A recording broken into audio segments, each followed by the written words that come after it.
अगर company fundamentally strong नहीं है, आपने रिसर्च नहीं करी, आपने पेनी स्टॉक्स में लगा दिया, चलते फिरते जो 1 रुपए का शेयर था 2 रुपए का शेयर था, आपने सोचा कि डबल होगा तो मेरे तो पैसे डबल हो जाएंगे, ऐसी कंपनी में अगर आप पेनी स्टॉक्स में लगाओ, बिना रिसर्च करके लगाओगे तो रिस्की है।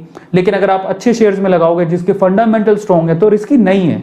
और बेसिकली वॉरेन बफेट क्या कहते हैं, आप उस शेयर को खरीदो जिस पे आपका पूरा ट्रस्ट हो। दूसरी बात, आप इसको जब भी खरीद रहे हो तो आप तब तक उसे मत बेचो जब तक आप की कोई तकलीफ सामने नहीं आ जाती, मजबूरी कि यार अब तो बेचना ही पड़ेगा, तब तक मत बेचो।